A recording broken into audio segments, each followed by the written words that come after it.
Hi, welcome to Real Exposures. This is the fourth installment where we ask real questions to some of the top pros in our industry today. We have Vincent Laforet, who is an award-winning image maker, is actually quite popular for a number of reasons. You've really crossed the boundaries on both sides, from still photography to video. And I got a couple of quick questions for you today. Sure. Okay, first off, by the way, thanks a lot for coming. My It's pleasure. awesome to have you here. Thank you. You know, you've worn many hats. You've been a sports photographer, a journalist, an advertising photographer. You've worked for the Times. Now you're a filmmaker. Where are you most comfortable behind the viewfinder? Well, variety is the spice of life, right? And I wouldn't give the days back of being a sports photographer. I wouldn't give the days back of being a National Geographic or New York Times photographer. Being alone by myself, weeks at a time, sometimes an assistant. Those were very formative years. I learned a lot about life, about society, about cultures, about people, and got to witness some pretty amazing things, and I really cherished that time of my life. The key to that, though, is I worked by myself for a good almost 2 decades. And of course you're surrounded by colleagues, but ultimately you're responsible only to yourself, and you seldom really have much backup as a photographer. It is a bit of a one-person band. Whereas filmmaking is all about working in a team with a lot of talented people, where the sum is definitely greater than the individual parts. And right now I wouldn't want to be anywhere other than in director's chair, working on projects, small and big, with others. Okay. We saw a big technology change. We had still photography, still digital cameras being able to capture HD film, and you were at the forefront of that, and you know, one of the first guys to actually make a movie with the legendary Canon 5D Mark II commercial, yeah.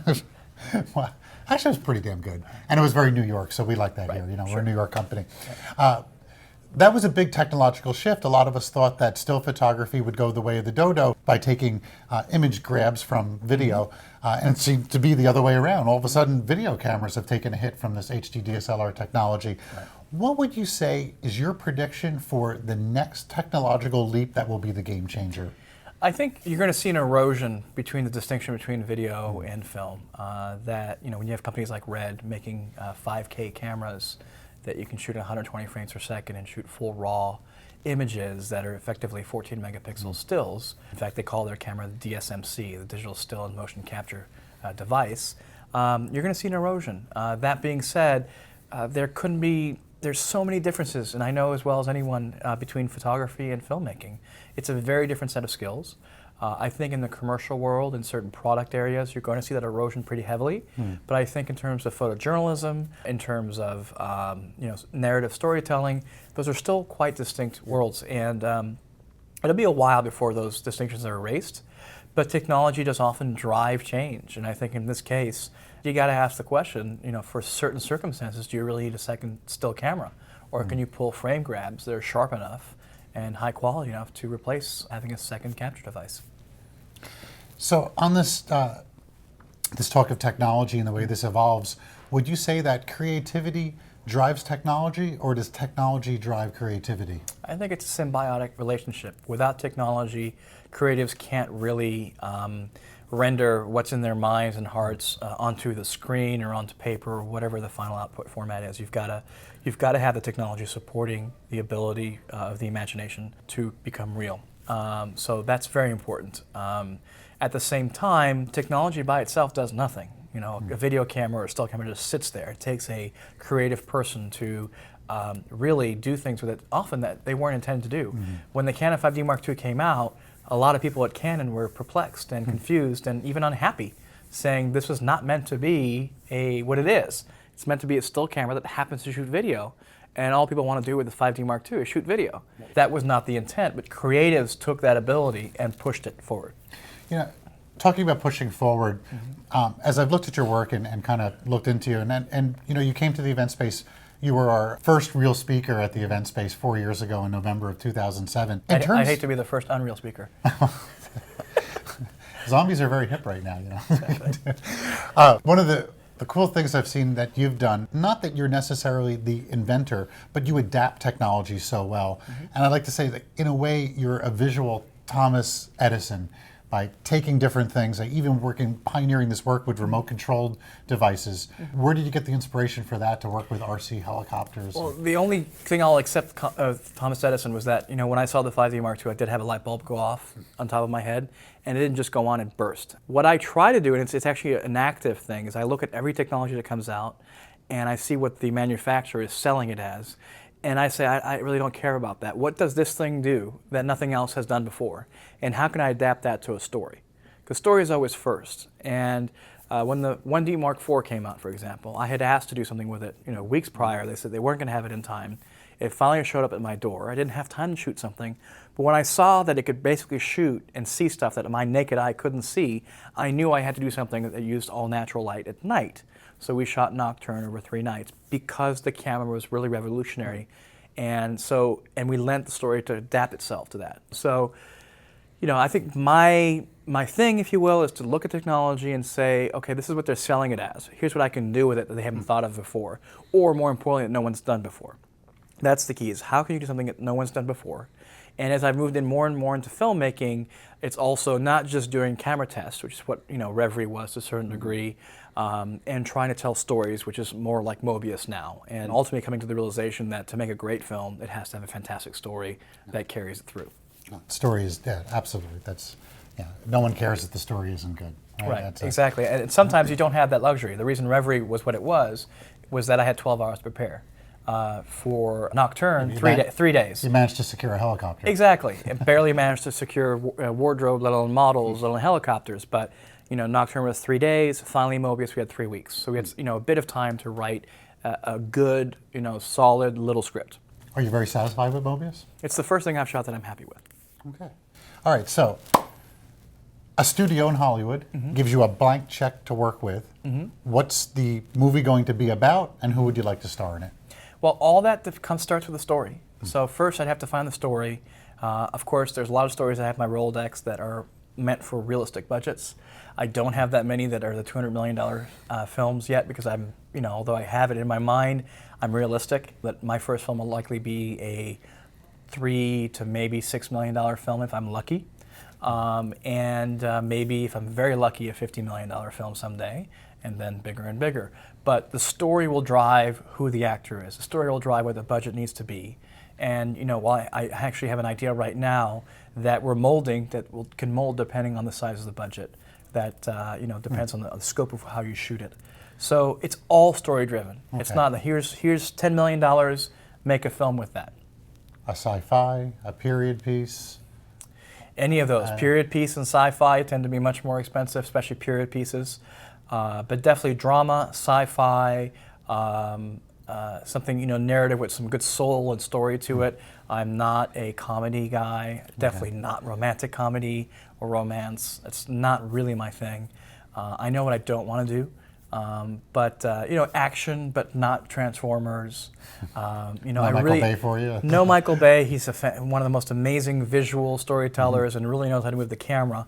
But I come from Europe. And I come from a French background where films there are much more intellectual and much more emotive or full of emotion and engaging. And to me, filmmaking is about really cooking into you on an emotional level and especially intellectual levels. I do love popcorn movies, but I'm much more attuned to movies that really make you think when you leave the film and discuss it with others.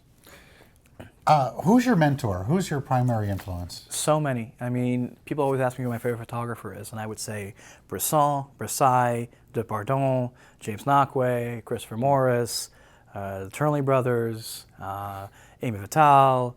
I mean, it goes on to an endless number of photographers, and the same is for filmmakers. Scorsese, Orson Welles, Hitchcock.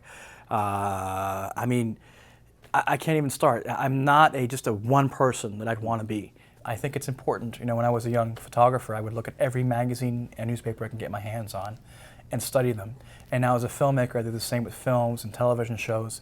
And one of the things I do that's a little bit different is I always study the really bad films. So you learn so much about bad films. Why it's completely not working because the camera's not moving, or the audio is horrendous, or the acting is horrendous, or the screenplay is terrible with these great actors. And you learn so much more by studying disasters sometimes than successes. Okay, so we're here at B&H at the gear capital of the world, and I want to ask you a gear question. What is the piece of gear that was in your hands? It could be yesterday or it could have been 25 years ago. What did you really enjoy working with the most? It's a tough one. I mean, the 5D Mark II has to be there somewhere because it literally changed my career overnight. The only thing I really just draw a severe pleasure out of working with is Leicas and the M9 and the 35 f2, and before that I had an M4P when I was younger and an M6. This is your Bresson coming out. It is my Bresson coming out. It's small, it's simple, the optics are perfect. But other than that, I'm very gear agnostic. You know, I used to sleep, and I was originally a Nikon guy when I started, and I would get an 85-1.4, which is one of the most amazing optics made at the time, and it would be on my mantle when I go to sleep. Now I'll get a prototype camera and I'll hand it right off to someone in the camera department without even opening it up. Because as a filmmaker, the focus isn't necessarily on that camera anymore. It's about everything else that's in front of the screen. So my obsession with gear, probably because I've been spoiled and tried so much of it and owned so much of it or rented so much of it, is to treat them as tools that allow you to execute your ideas.